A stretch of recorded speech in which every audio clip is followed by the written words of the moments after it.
Hello everyone, welcome to Somnath sir maths YouTube চ্যানেলে তোমাদেরকে স্বাগত। দেখো আরও একবার সহজে অঙ্কের class group C, group D, WB, SSC, group C, group ডির জন্য ইম্পর্টেন্ট ম্যাথামেটিক্সের ক্লাস নাম্বার 9, সেট 9।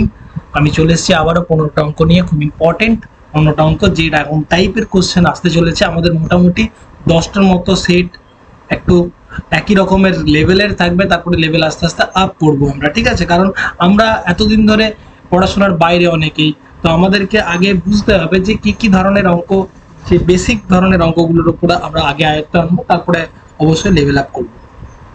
চলো শুরু করা যাক। তো শুরু করা যাক। দেখো প্রথমের কি প্রবলেমটা দেওয়া আছে, কোনো ক্ষুদ্রতম সংখ্যা দিয়ে 675কে গুণ করলে গুণফল একটি পূর্ণ ঘন সংখ্যা হবে। আচ্ছা, কোন ক্ষুদ্রতম সংখ্যা দিয়ে এটাকে গুণ করলে গুণফল একটি পূর্ণ ঘন সংখ্যা হবে? তাহলে বুঝতে হবে একটা জিনিস, পূর্ণ ঘন সংখ্যা মানে কোনো একটা জিনিস 3বার আছে। তাহলে আমি দেখবো যে কি হয়ে রয়েছে, অর্থাৎ 675-এর মধ্যে কিরকম পজিশন রয়েছে, কি হয়ে রয়েছে এবং কত কি লাগবে গুণ করতে, সেটা আমরা দেখবো তারপরে অবশ্যই। চলো তাহলে আমাদের 1 মিনিট জাস্ট।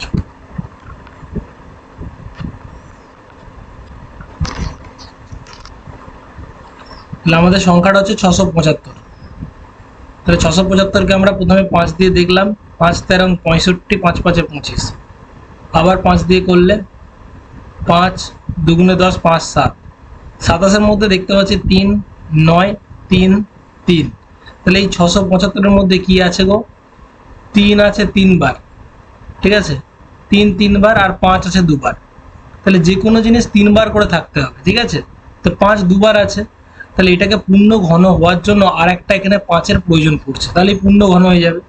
তাহলে এটা 3-এর কিউব, এটা হচ্ছে 5-এর কিউব হয়ে যাবে। তাহলে আমাদের লাগবে কি 5।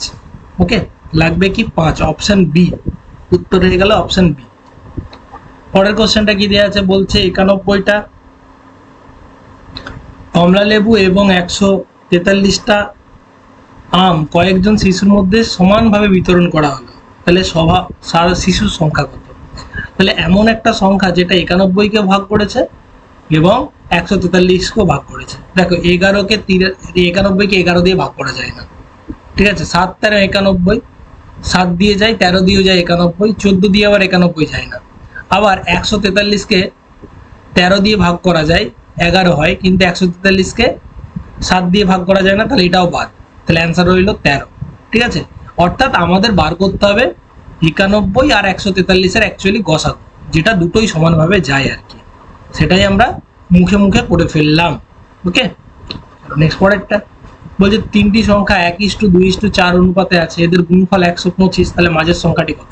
তাহলে একটা সংখ্যা আমি মনে করছি x, পরের সংখ্যাটা হচ্ছে 2x, তারপরে সংখ্যাটা হচ্ছে 4x। তাহলে এদের গুণফল কত হয়ে যাচ্ছে? 4 2 8 আর x 3বার আছে মানে কিউব, তাই না? x এর কিউব, 4 2 8, x এর কিউবের ভ্যালু 125। তাহলে x এর মান কত? 125/8, x এর কিউব মানে। তাহলে এইটা মানে কি? এটা মানে হচ্ছে 5-এর 2-এর মাথায় কিউব। তাহলে x এর কিউব মানে যদি 5-এর 2-এর মাথায় কিউব হয়, তাহলে x এর মান হচ্ছে 5-এর 2, ব্যাস। তাহলে মাঝের সংখ্যাটা কত? মাঝের সংখ্যাটা 2x, 2 গুণিত 5-এর 2, উত্তরে যাচ্ছে কত? 5, উত্তরে যাচ্ছে 5। ওকে, চলো সহজের উপরই অঙ্কটা ছিল, কিন্তু এমন বিশেষ কিছু কঠিন অঙ্ক না। তারপরটা কি বলেছে? তারপরে কি বলেছে?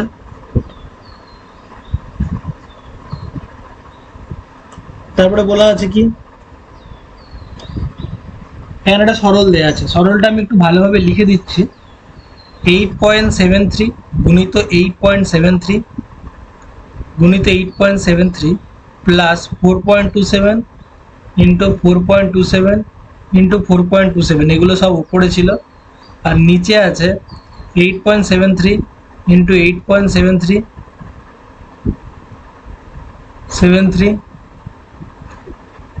ওকে, এখানে প্লাস হবে, প্লাস নয়, এখানে একটা মাইনাস সাইন হবে, ঠিক আছে? এটা যেটা নেই। তারপর হচ্ছে 8.73 ইন্টু 4.27 প্লাস 4.27 ইন্টু 4.27। এই 8.73টাকে যদি আমরা a কনসিডার করি আর এটাকে যদি b কনসিডার করি, তাহলে আছে a cube plus b cube, আর নিচে আছে a square minus ab plus b square. তো আমরা A cube plus B cube যদি ফর্মুলা দেখি সেটা হবে A plus B into A square minus A B plus B square, আর নিচে already A square minus A B plus B স্কোয়ারটা ছিল। তাহলে অ্যান্সার হবে এ প্লাস বি, অর্থাৎ 8.73 প্লাস 4.27। তো এই দুটোই যোগ করলে 8 4 12 আর 1 13, ওকে, যোগ করলে হয়ে যাচ্ছে 13। তাহলে অপশন বি, 4-এর উত্তর বি হবে উত্তর, 4-এরটার উত্তর হবে বি। ক্লিয়ার? চলো নেক্সট পরেরটা। দুটি সংখ্যা তৃতীয় একটি সংখ্যার চেয়ে যথাক্রমে 20% ও 50% বেশি, প্রথম সংখ্যাটি দ্বিতীয় সংখ্যার শতকরা কত? কি বলছে? দুটি সংখ্যা তৃতীয় একটি সংখ্যার চেয়ে যথাক্রমে এত এত বেশি, তাহলে প্রথম সংখ্যাটি দ্বিতীয় সংখ্যার শতকরা কত? তাহলে আমরা প্রথমে তিনটে সংখ্যা ধরে নেব। এটা প্রথম সংখ্যা, এটা দ্বিতীয় সংখ্যা, এটা হচ্ছে তৃতীয় সংখ্যা।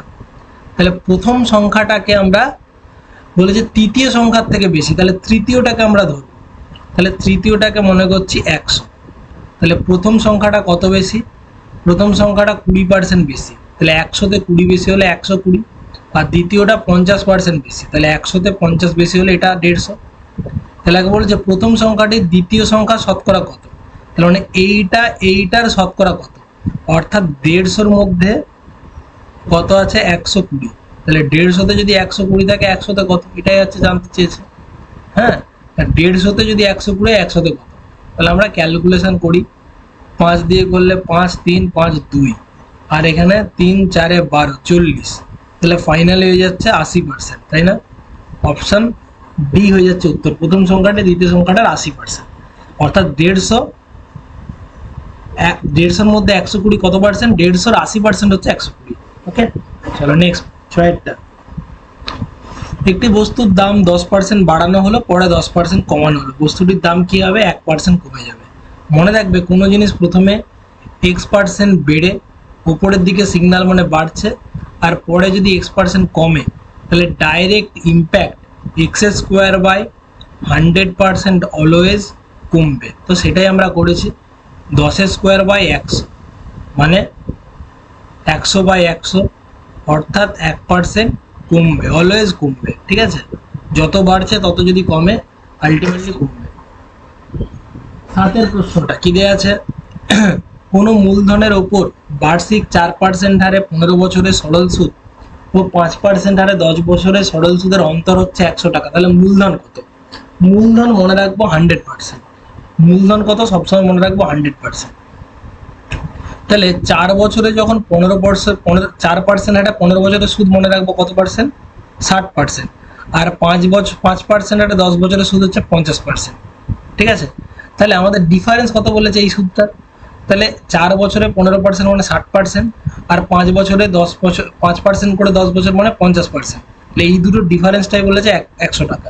তাহলে এই দুটো ডিফারেন্স পার্সেন্টেজে কত? 10%। তাহলে 10% মানে হচ্ছে 100 টাকা।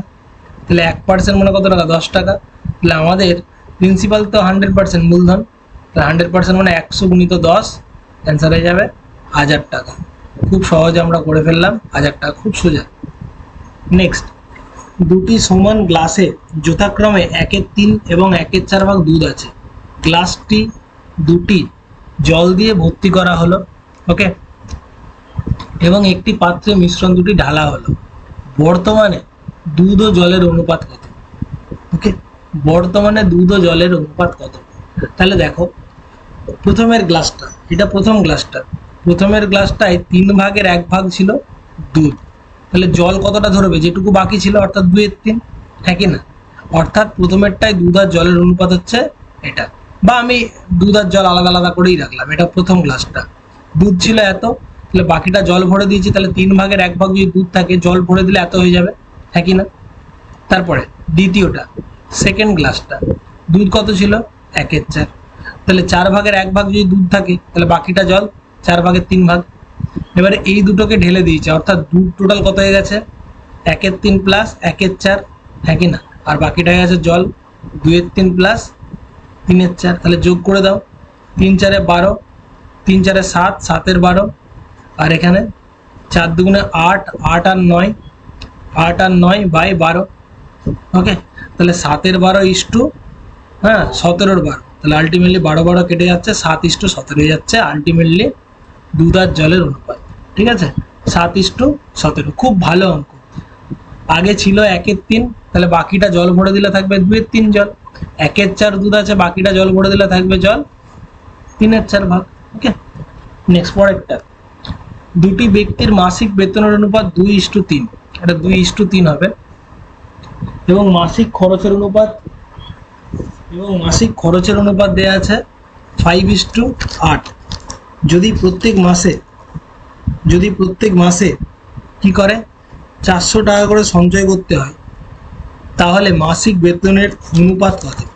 ওকে, তাহলে এই যে অঙ্কটা দেয়া আছে, এই অঙ্কটা যদি আমরা ভাবি যে কিভাবে করব, তাহলে একটা সিম্পল জিনিস দেখো, আমাদের মাসিক বেতনের অনুপাত দেয়া আছে, অর্থাৎ আয়ের অনুপাত দেয়া আছে আর খরচের অনুপাত দেয়া আছে। মনে রাখতে হবে, আয় থেকে যদি আমরা সঞ্চয় বিয়োগ করি তাহলেই পেয়ে যাবো ব্যয়। ঠিক আছে, আয় থেকে ব্যয় বিয়োগ করলে যেরকম সঞ্চয় হয়, আয় থেকে সেরকম সঞ্চয় বিয়োগ করতে পারলেই ব্যয়। তাহলে আমরা খুব সহজে একজনের আয় ধরছি 2x, একজনের আয় 3x, তাহলে দুজনের সঞ্চয়টা বাদ দিয়ে দিচ্ছি। তাহলে এ আর বি এর দুজনের সঞ্চয়টা বাদ দিয়ে দিয়েছি, তাহলে আয় থেকে সঞ্চয় বাদ, সেটাই হয়ে যাচ্ছে ব্যয়ের অনুপাত। ব্যাস, কোণে গুণ করে দাও, 16x - 4 × 8 = 3200 ইকুয়াল টু 15x - 2000। ওকে, তাহলে আমরা এটা এদিকে গেলে x এর ভ্যালু যাচ্ছে 1200, তাহলে x এর ভ্যালু যদি 1200 হয়ে যায়, তাহলে একজনের হচ্ছে 2x মানে 2400, আর একজনের হচ্ছে 3x মানে 3×12 = 3600। ব্যাস, তাহলে অপশন বি। এই অঙ্কটা আরও এইভাবে করা যায়, প্রথমে লেখা যায় আয়, এইভাবে আয় 2, 3, তারপরে ব্যয় 5, 8, আর এখানে আমরা লিখব সঞ্চয়টা লিখে দিচ্ছি 400, এখানে 400। কি করব, এই দুটোই কোণাকোণি গুণ করে ডিফারেন্স বার করব। তাহলে 8 × 2 = 16 আর 15 ডিফারেন্স 1 ইউনিট, তারপরে এই দিকে কোণাকোণি গুণ করে ডিফারেন্স বার করব। কত, 2000 আর 3200 ডিফারেন্স 1200, তাহলে 1 ইউনিট মানে 1200, তাহলে এখানে হচ্ছে 2 ইউনিট, 2 ইউনিট মানে হচ্ছে 2400, আর 3 ইউনিট মানে হচ্ছে 3 × 12 = 3600। কি করলাম, এই 16, এই যে একটা পাচ্ছি 16 - 15 করে এইখান থেকে, আর এখান থেকে পাচ্ছি এটা কিরকম করে, হ্যাঁ 40, 4 × 8 = 3200, বড় থেকে ছোটটা বিয়োগ করে -2000। ঠিক আছে, বিয়োগ করে। এটা খুব শর্ট প্রসেস বা ক্রস মেথড বলি আমরা এটাকে, এইভাবে করতে পারি আমরা। ওকে, চলো নেক্সট পরেরটা কি বলছে, কিছু পরিমাণ টাকা এ, বি ও সি কে এর মধ্যে ভাগ করে দেওয়া হলো। সি এর 2 গুণ টাকা পায়, এ ও বি একসঙ্গে 50 টাকা পায়, বি এবং সি একসাথে 60 টাকা পায়। ওকে, তাহলে মোট টাকার পরিমাণ কত সেটা আমাদের জানতে হবে। খুব ভালো প্রশ্ন কিন্তু এটা, একটু ভালো করে ভেবে দেখলে খুব ভালো প্রশ্ন। তাহলে আমরা কিভাবে করব বা কি করব, দেখো আমরা মনে করছি যে এ পায় x টাকা, তাহলে সি কত টাকা পাবে, 2x টাকা, হ্যাঁ কি না? আবার a প্লাস বি কত টাকা পায়, এ আর বি একসাথে পায় 50 টাকা, তাহলে বি কত টাকা পায়, বি পায় 50 মাইনাস এ, অর্থাৎ 50 মাইনাস x টাকা, হ্যাঁ কি না? ওকে, আবার বলেছে বি আর সি দুজনে মিলে পাচ্ছে 60 টাকা, হ্যাঁ কি না? তাহলে বি কত টাকা পাচ্ছে, 60 মাইনাস সি। আবার সি এর ভ্যালুটা কত, সি এর ভ্যালুটা 2x, তাহলে আমি দেখতে পাচ্ছি বি এর ভ্যালু একবার 50 মাইনাস এক্স, আবার একবার বি এর ভ্যালু দেখতে পাচ্ছি 60 মাইনাস 2x, তো সেই দুটো সমান করে দেবো। 50 মাইনাস এক্স আর 60 মাইনাস 2x সমান করতে গিয়ে দেখলাম এই 50টা এদিকে চলে এলো আর 2xটা ওদিকে চলে গেল, অর্থাৎ 2x minus x equal to 10, তাহলে এক্স এর ভ্যালু 10। ওকে, তাহলে এক্স এর ভ্যালু 10, তাহলে এক্স যদি 10 হয় তাহলে এ পাচ্ছে 10 টাকা, তাহলে সি কত টাকা পাচ্ছে, 2x মানে 20 টাকা।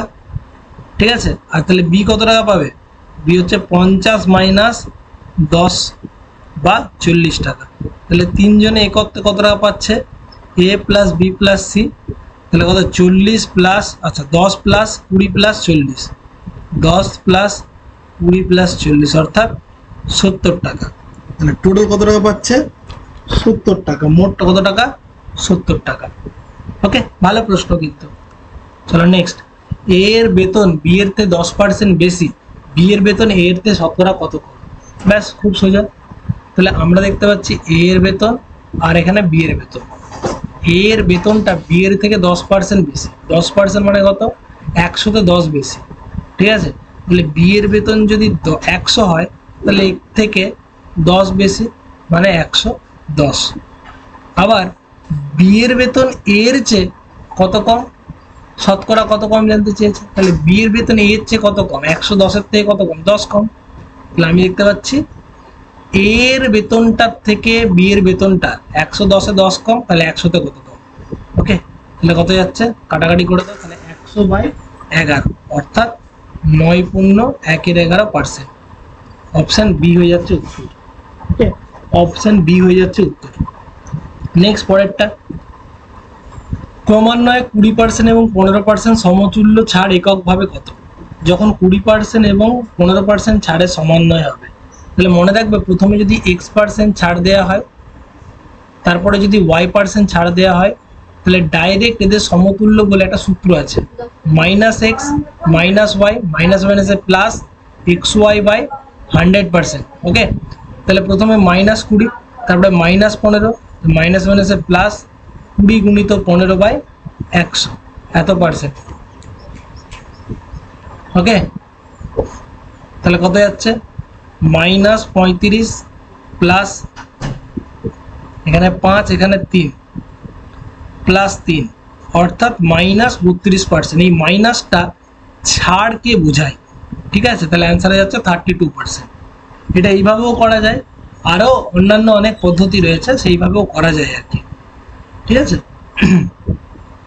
চলো পরেরটা 13টা, 5টি সন্তানের বয়সের গড় 7 বছর, তা 6 বছর বাড়ে, তখন পিতার বয়স যুক্ত করা হয়। যখন আমরা যুক্ত করে দিই তার পিতার বয়সটা, তখন 6 বছর গড় বেড়ে যায়। তাহলে 5 জনের গড় ছিল কত? 7। তাহলে মোট কত হবে? 5 7 35। এটা পিতাকে যুক্ত করলে 6 জন হয়ে যায়, তখন গড়ও হয়ে যায় কত? 6 বেড়ে 13 হয়ে যায়, অর্থাৎ তখন মোট কত হয়ে যাবে? 6 তেরং 78, ঠিক আছে? তাহলে 5 জনের টোটাল ছিল 32, সরি 5 7 35, 5 জনের গড় ছিল 35 আর 6 জনের হয়ে যাচ্ছে 78। তার মানে পিতার বয়স কত? 78 - 35, অ্যান্সার হয়ে যাচ্ছে কত? 43। অ্যান্সার হয়ে যাচ্ছে 43, 43। ক্লিয়ার? 43। নেক্সট পরেরটা কি বলেছে দেখো পরেরটা, একটি থলিতে 1 টাকা 50 পয়সা এবং 25 পয়সার মুদ্রা মিলিয়ে মোট 256টি টাকা আছে। মুদ্রাগুলির সংখ্যার অনুপাত 5:4:5:6 হলে 50 পয়সার মুদ্রা কত? মুদ্রার অঙ্ক করার জন্য এই দিকে আমরা সবসময় প্রথমে লিখবো কয়েন, তারপরে লিখবো হচ্ছে ভ্যালু, ঠিক আছে? ভ্যালু, ঠিক আছে? কি কি কয়েন আছে? 1 টাকা, এখানে লিখে দিচ্ছি 1 টাকা, 50 পয়সা আর দেওয়া আছে কত? 25 পয়সা। এইগুলো আছে ভ্যালু, ঠিক আছে? এবারে কয়েনের যে সংখ্যার অনুপাত আছে, তো এখানে আমরা সংখ্যার অনুপাতটা লিখে দিচ্ছি, এখানে 4, এখানে 5, এখানে আছে 6। তাহলে আমরা ভ্যালুগুলো বার করবো, অর্থাৎ মূল্য। যদি আমাদের পকেটে 4টে 1 টাকা থাকে, তাহলে ভ্যালু কত হবে? 4 টাকা।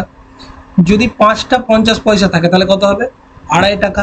5 25-এ 5 5 25, 2.5 টাকা, তাই না? আর 6টা 25 পয়সা থাকলে কত? 6 25-এ 150, মানে 1.5 টাকা, হ্যাঁ কি না? তাহলে টোটাল কত ভ্যালু তৈরি করে?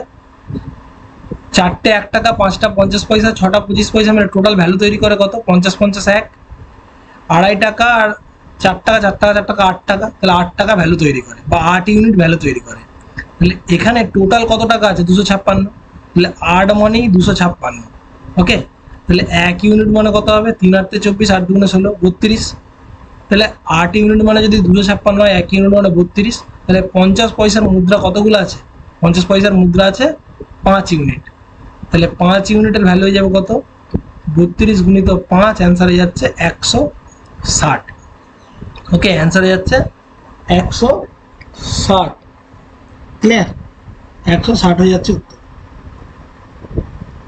চলো নেক্সট পরেরটা।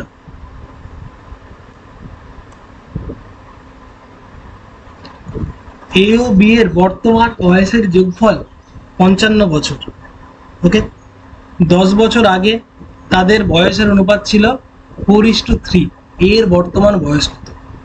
তাহলে দেখো 10 বছর আগে ওদের বর্তমান বয়সের তাদের অনুপাত ছিল হচ্ছে 4:3। তাহলে আমি বলতে পারি 10 বছর আগে একজনের ছিল 4x, একজনের ছিল 3x। তাহলে বর্তমানে কত? এটা 10 বছর আগে। ওকে, 10 বছর আগে। তাহলে বর্তমানে কত? বর্তমানে দুজনেরই 10 বছর করে বেড়েছে। তাহলে একজনের এইটা আর একজনের হচ্ছে এইটা। তাহলে এখন টোটাল কত? 7x plus 20। তাহলে বর্তমানে টোটালটাই তো দেওয়া আছে 7x প্লাস 20 ইকুয়াল টু তো দেওয়া আছে 55, হ্যাঁ কি না? তাহলে 7x এর ভ্যালু 35, x এর ভ্যালু 5, x এর ভ্যালু 5। তাহলে আমাদের কি চেয়েছে? এ এর বর্তমান বয়স, এটা হচ্ছে এ, প্রথমেরটা হচ্ছে এ। দেখো ভালো করে,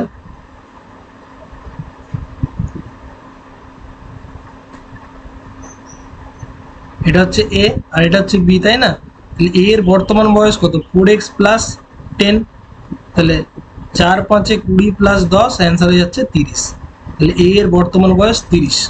ওকে, এ এর বর্তমান বয়স জিজ্ঞেস করেছে, তাহলে হবে 30। বোঝা গেছে? চলো, তাহলে এই ছিল আমাদের মোট 15টা অঙ্ক সেট 9 এর। দেখা হচ্ছে পরবর্তী ক্লাসে। ওকে, আর এই ক্লাসগুলো যদি ভালো লেগে থাকে অবশ্যই লাইক শেয়ার করে দিও বন্ধুদের সাথে, এবং প্লিজ চ্যানেলটাকে সাবস্ক্রাইব করো যাতে প্রত্যেকদিন রেগুলার ভিডিও করতে একটু আমরা উৎসাহ পাই। থ্যাংক ইউ এভরিওয়ান, দেখা হচ্ছে পরের ক্লাসে।